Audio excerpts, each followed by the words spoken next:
If it is 3 o'clock p.m. Eastern time on a Wednesday, that can mean just one thing. It's time for the goRIA live stream. And as you can see, I have a special guest with us today, David Blanchett, pardon me, who's the managing director and head of retirement research for PGIM. David, thanks for joining us. Thanks for having me. Oh, you bet. So we're going to turn back to David in just a moment, and we're going to talk about the podcast that David and I recorded just a few weeks ago about CDAs. But first, just a couple of housekeeping announcements.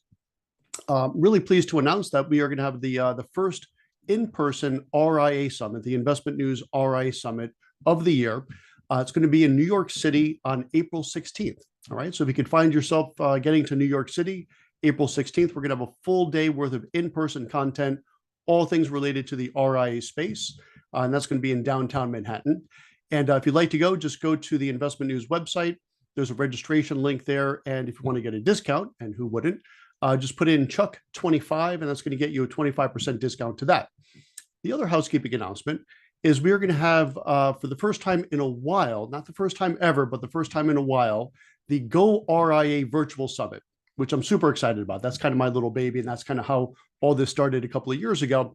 And this is going to be a half-a-day virtual event talking about the RIA space, yes, but a little bit more or completely laser-focused on content very unique to advisors looking to go RIA. So if you're currently in the broker-dealer world, you've been hearing about the RIA space, you want to learn about how to start your own RIA or how to pick a good RIA to tuck into and compliance and technology, it's going to be a half day worth of virtual sessions on June 13th.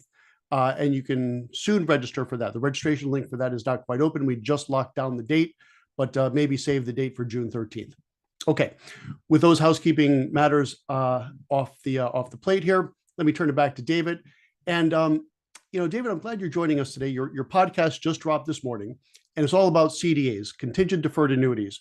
And the reason why I reached out to you a few weeks ago to do this podcast is, I like to consider myself as someone who's pretty current on things. I never ever heard of these CDAs, but as a fee-based person, as I am, it intrigued me. So if you would, maybe start us off by telling us what exactly a CDA is. Sure, you've probably never heard of them because no one's actually using them right now. Okay. But a contingent deferred annuity. So CDA is contingent deferred annuity.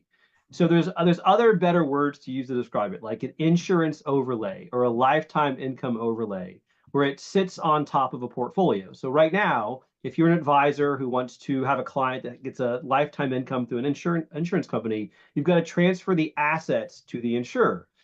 This product structure allows you to manage the assets where they sit today, where the insurance kind of sits on top of the existing portfolio. So it's a very different way for portfolios to offer lifetime income to their clients. All right.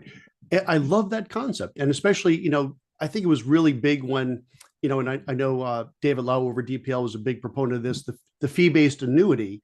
This almost seems like it's taking it a step further where, you don't even need the annuity. You keep your portfolio, you run your portfolio at your preferred custodian, fill in the blank, and then reach out to an insurance carrier to do that overlay.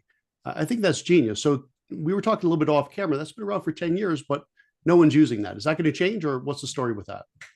So I hope so. I think that there's lots of frictions for advisors using annuities. So you mentioned David Lau, DPL.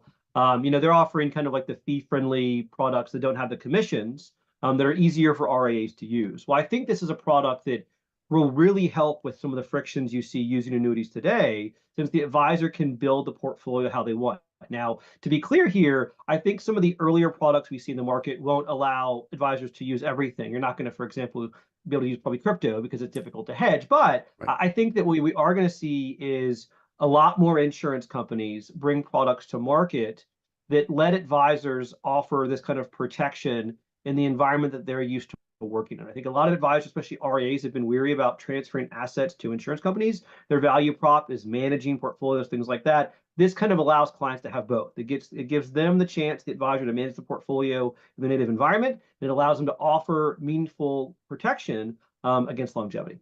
Interesting. And it kind of feels a little bit to me, at least, like direct indexing, right? So you had the ETFs and you're like, wow, how could it get better than this? Well, here comes direct indexing.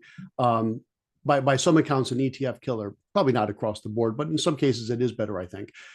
Do you see this taking over or taking a significant piece of market share, for lack of a better term, away from the traditional annuities into this more of an overlay structure?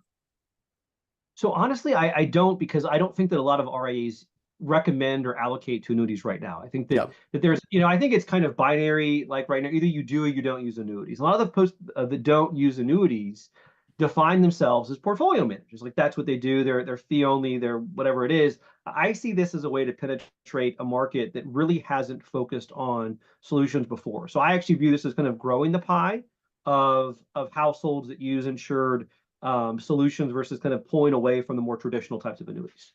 interesting. That's a good way to look at it. All right, so that's probably good for today. We like to use these live streams as just a brief little glimpse into what's new on www.goRIA.com. But for those of you in the audience, if you think this is intriguing, and at a minimum, I think you should think it's intriguing, whether you want to use it or not, but you should find out for yourself. Go to www.goRIA.com. And the podcast is top of the list because it just dropped this morning, and listen to all the details. And David, perhaps we can get you back later in the year as more of these products really hit the marketplace, and we're getting some feedback from advisors that are using that. Hopefully, you can make that happen with us. That sounds great. That'd be great. All right. Well, David Blanchett, thanks a lot for joining us today. Sure. All right. And on behalf of goRIA, fueled by investment news, I'm Chuck Vela. We'll see you again here, same time, same bat channel, as they say, Wednesday, 3 o'clock Eastern time. Thanks for joining us. Take care.